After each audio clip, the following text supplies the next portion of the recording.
If you or a family member have been involved in a serious truck wreck, you got to keep one important thing in mind. A serious truck wreck and how the claimant case progresses is nothing like a regular car accident case. If you or a loved one have been hurt in a truck crash and you need experienced counsel, please call us at 317-269-2509 for a free case evaluation.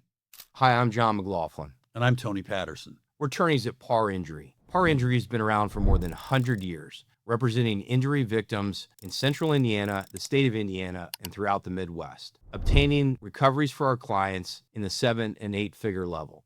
Tony and I have had the privilege of representing families and those afflicted by truck wrecks and car wrecks, trying their cases to verdict for more than 10 years. John, let me ask you this first of all. In your practice of helping injured people and families, what's different about a truck accident case versus a regular car accident case? So I want to talk about a couple of things. One is cost, and two is your response team. What is a response team and why does it matter? Response team is accident reconstructionists, but also seasoned attorneys that handle serious truck wreck cases. They're going to be able to gather, but more importantly, preserve the evidence for purposes of the case that could take years to resolve to determine who actually was at fault and why this wreck happened. They're not trying to create something that didn't exist, but they're just simply trying to document what really occurred. So oftentimes injury victims, they're late to the game on that, meaning to say the trucking company already has defense lawyers hired. They already have the ability to quickly dispatch their response team, their accident reconstructionist, whereas the injury victims don't. And it's important for families to know, number one, that if you wait to get your attorney, it's okay. That's not unusual, meaning to say once you get an experienced counsel on board, they're going to be able to get what's needed to start piecing things together. But timeliness does matter, meaning to say your attorney that has these relationships, but more so they have the resources and ability to pay the significant costs it takes to hire these folks to go out, inspect the scene, inspect the vehicles, do all the downloads, start gathering all kinds of cam and footage that exists, whether it's from law enforcement, traffic cams, those sorts of things, to start gathering that evidence. Yeah, and I think it's important to remember a lot of times when we have truck accident cases, unfortunately, people are killed or they suffer brain damage or whatever it may be. And sometimes they're not there to testify and if they don't remember what happened. So that's even more important to make sure you gather the physical evidence so it can tell the story as to what happened. We've had cases before where basically the truck accident company had their response team on scene with their lawyers talking to the truck driver before the police ever even had a chance to interview this person. So they're on board immediately. They get response calls immediately. And it's important that if you're in an accident, you have somebody helping out and looking out for you at the same time, because sometimes evidence can disappear. Vehicles can be lost. Skid marks could be cleared away. So it's important you have somebody, if you can, to get on the scene fairly quickly to deal with those kind of issues. That's right. And, one thing I always remind myself and I take pride in is there's the things that exist in the public or that's out of the control of our clients and the injury victims. That would be what's in the file and what's been documented by law enforcement. We talked about the accident reconstructionists and what they're going to obtain both at the site, but also at the vehicle inspections. But also a great resource is your own clients and their families.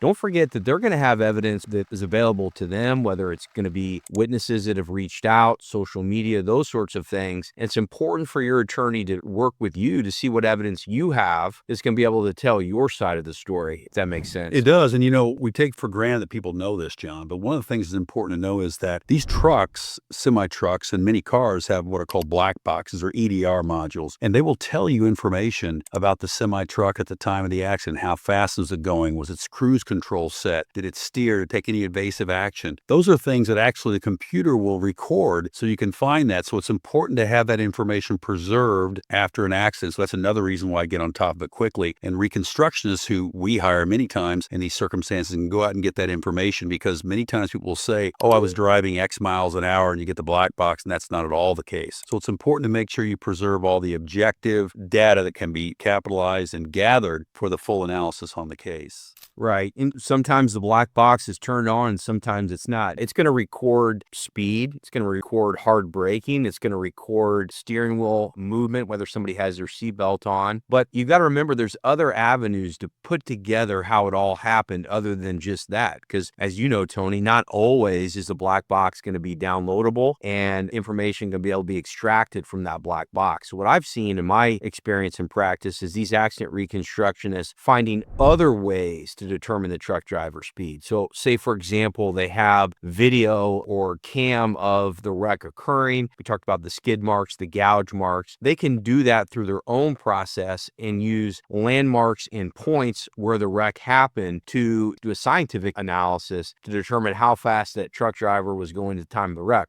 The defense lawyers and the insurance companies are going to fight back, and through something, comparative fault, they're going to oftentimes blame your client or the driver of your client's vehicle. And it's going to be important for us to protect our client's rights to show that, no, they were not going too fast for the circumstances, or they weren't going the speed that your expert says they were going. And we have to play defense to show what the real speed of our client's vehicle, to show that they didn't have any fault or that they weren't responsible for this wreck happening. That's true. And, one of the other things is trying to find witnesses. Believe it or not, many times I've had situations where the officer will say, witness one identified that the semi-truck was doing X, Y, and Z, or the driver did X, Y, and Z. But then you find out the officer didn't write the witness's name down, didn't put down their address, their telephone number, their contact information. So if you have that information, that's important to preserve, because many times the officers didn't preserve that for you.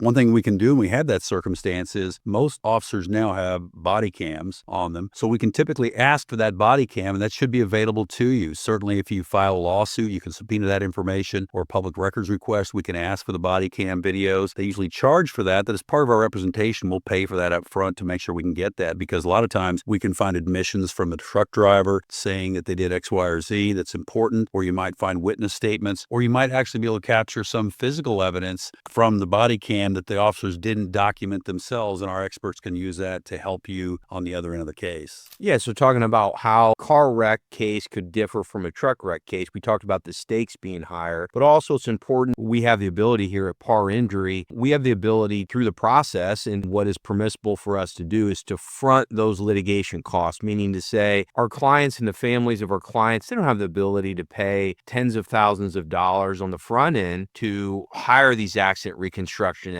to send out all of the requests through law enforcement that could cost significant money. And what's permissible under the rules is for us to front that cost, which provides great benefit to our clients. Yeah, and that's typically when we handle cases like this, we do it. You suggested this, John, but we do it on a commission basis. That means that we only charge a fee if we win the case or collect for the clients. And I know a lot of people hear that term, but really when you have us help you, we don't charge anything at all on the front end. It's purely only if we win do we get paid. And I like that because a few things about that. One is if you've been involved in a truck accident or your family's had a significant loss, the last thing you need is more bills coming in from a lawyer. You already have medical expenses. It might be funeral expenses and other things. And so as a lawyer, if we can take the case, work on it with no down payment, we can work on along the way on a commission basis. We'll cover the cost along the way. And so it enables you to be able to really fight back to the more powerful industries that you're going against to make sure that you have proper representation and that you are making sure that everything you can do to prosecute your case is being taken care of without you having to dig in your pocket to pay a bunch of money. Right. Another way that they differ is the insurance. So many people don't know that the federal law and state law requires these trucking companies to have a minimum level of liability insurance in the event that they do harm or cause injury.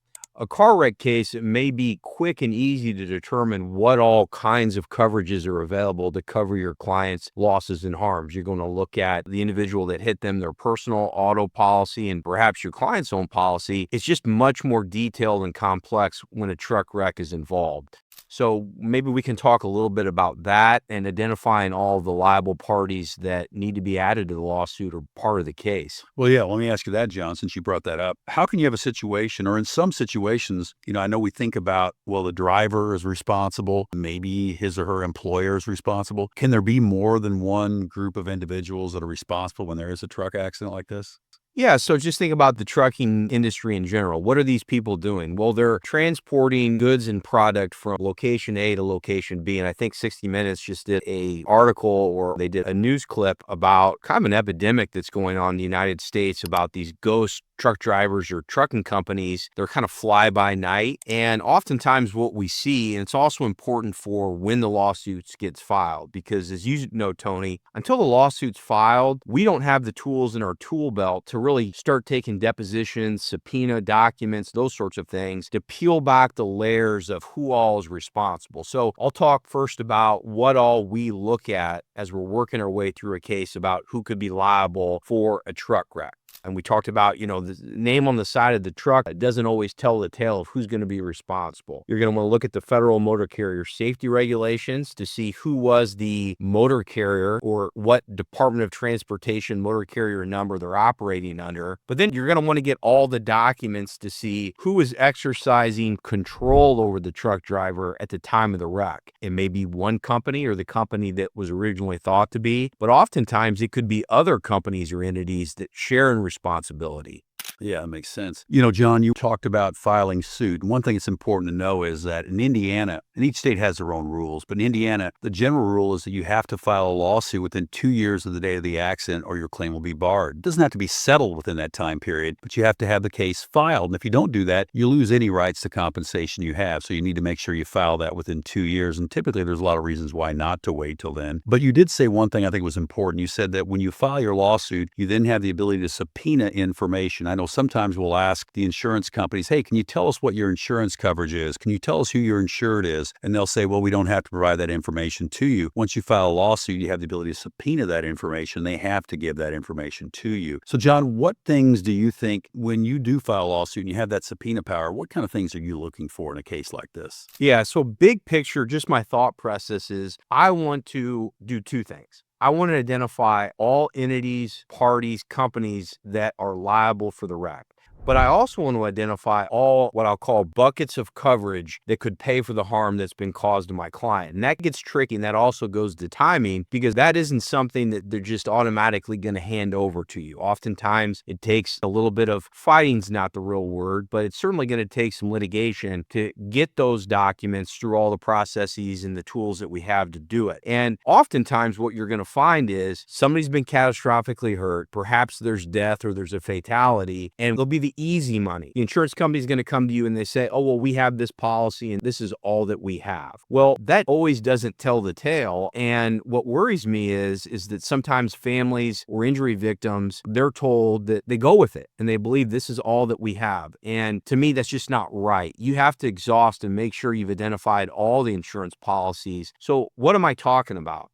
Through the process, you may find, and oftentimes we find, other insurance policies purchased by other companies or other trucking companies or other entities that may not justifiably be a party to the lawsuit, but look at that language. And oftentimes these policies can be hundreds of pages or 100 pages to determine whether the entity that the truck driver was driving for or the truck driver themselves was considered an insured, or a court could determine they were an insured. And that could open up a whole nother level of coverage available to your client, the injury victim, or the client's injury victim, their family. That's right. It could be that they're, like you said, an additional insured under someone else's policy, or their employer may carry, in addition to the general coverage for the auto or the trucking policy, they could carry a commercial umbrella policy that provides things like that. And so sometimes you don't get that information from just a regular phone call, and it does require a subpoena and further investigation. You said it doesn't require, maybe fight's not the right word, but it does require some persistence and work. So that's important to make sure you do that because, like you said, we're dealing with trucking accident cases. We're typically dealing with more severe injuries or death. And so those are situations, and you want to make sure you know all the coverage so that family or that person can know all the information available to you before they make a decision on any kind of settlement offer or any potential pathway towards a court or trial. Yeah, so just big picture, truck wrecks are different than regular car wrecks. And it is important to have attorneys that have handled these cases many, many times because just like basketball or shooting free throws, it's reps. And we've had the reps of both trying these cases, but also going through the claims process against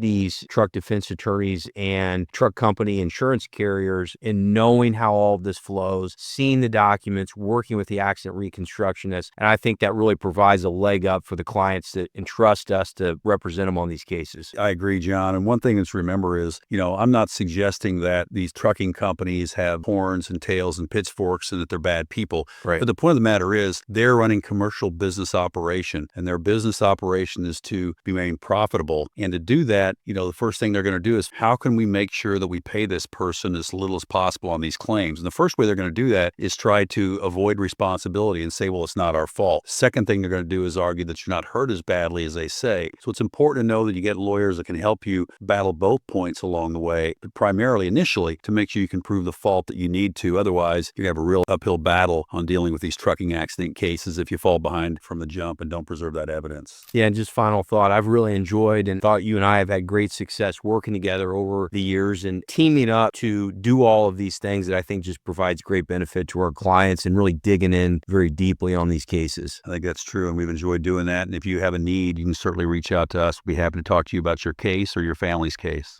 If you or a loved one have been hurt in a truck crash and you need experienced counsel, please call us at 317-269-2509 for a free case evaluation.